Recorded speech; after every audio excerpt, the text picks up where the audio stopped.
A graphic appears depicting a barn, a Capitol building, a skyscraper, a home, and a canoe. Text fades in on top of it. SGI, State Government Innovation Awards, 2018. Logos, Humphrey School of Public Affairs, University of Minnesota, and Bush Foundation.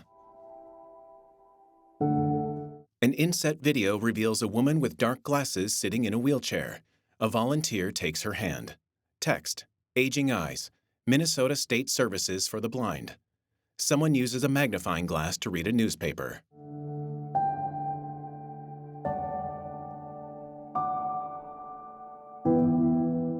The woman with dark glasses sits near a bed of bright flowers.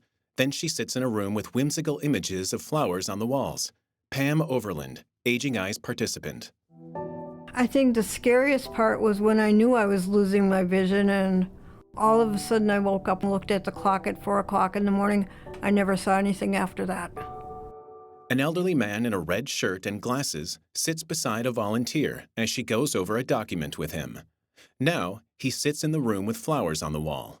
William Hartman, Aging Eyes participant. I got blood in my eyes quickly.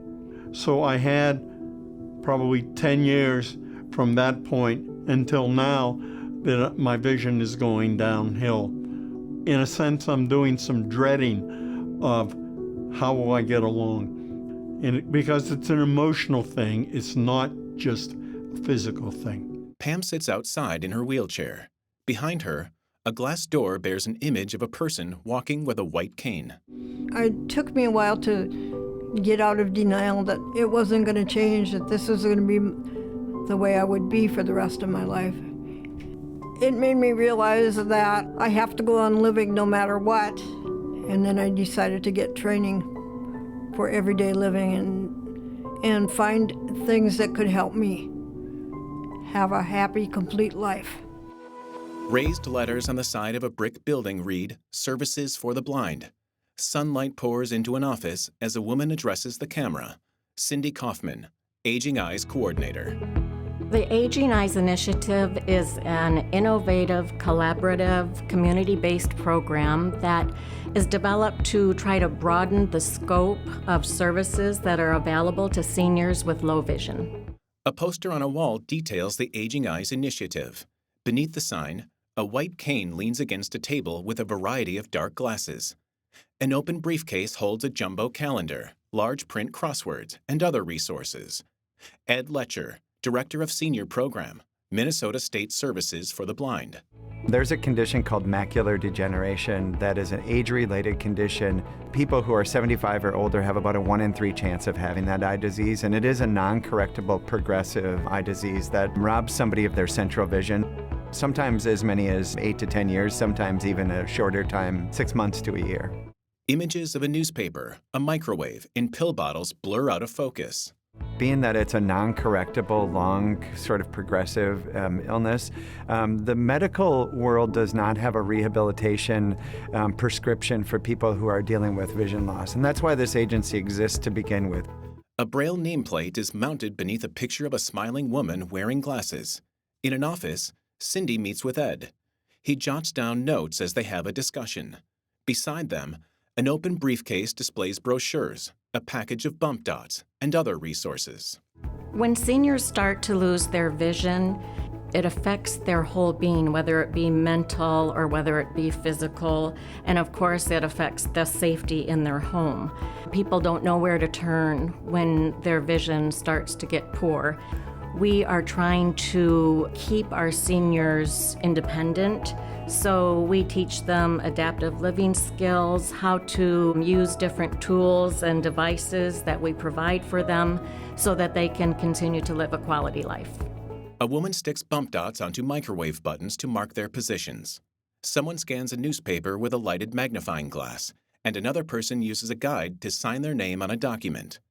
In a back room, a volunteer packs a briefcase with large print crosswords, pamphlets, playing cards, and a timer, along with other resources. Ed. The Aging Eyes Initiative draws on partnerships throughout the state of Minnesota. We've got nearly 500 partners in this program, ranging from large healthcare providers, Fairview Occupational Therapists, all the way down to small nonprofit organizations, pretty much any organization serving seniors throughout the state of Minnesota. In a conference room, Cindy sits with a participant as they go through the contents of a briefcase. She shows him dark shades that fit over glasses, a printed grid labeled Amsler Grid Macular Degeneration Test, and a document titled In-Home Visit Summary. A woman carries her purse and briefcase through the parking lot. Maureen Juarez, Aging Eyes volunteer. I was first contacted about the Aging Eyes program as a faith community nurse, and I was very happy to take the training, which was just a few hours, to learn about what could be offered to people in my congregation. In addition, it's gone beyond that because people in the congregation refer me to other sources. And that's what happened in meeting Pam and Bill. Maureen takes a seat beside Pam, then reviews documents with William. She takes Pam's hand and moves it toward an old-fashioned radio. Text on the radio reads, "The Radio Talking Book Network, State of Minnesota." Pam turns a dial and grins. I know Pam really loves her radio, and she loves it because it connects her to the outside world. I received a radio through Aging Eyes, and it opened a whole new world to me because I got to hear the newspaper and different books. A sign in a hallway reads, Radio Talking Book. Inside a recording studio, a man talks into a microphone as he sits before a soundboard. I never read so many books or listened to so many books until I had talking book radio. In a binder, a title on a paper reads, The Functional Vision Screening Questionnaire. Maureen goes over the questionnaire with William. Cindy. Aging doesn't mean that you do not have your mental functions intact. They are still very brilliant, still very sharp. This just gives them the ability to continue functioning. William. I think the Aging Eye program is a godsend for encouraging my mental health. He puts on a pair of shades over his glasses and breaks into a broad grin. Pam. I've never stopped learning because I've had to adjust to so many different parts of my disability. Aging Eyes helps me with that. Anything that can help open up my world. Maureen shakes her hand, and Pam pulls her in for a hug. Logos appear.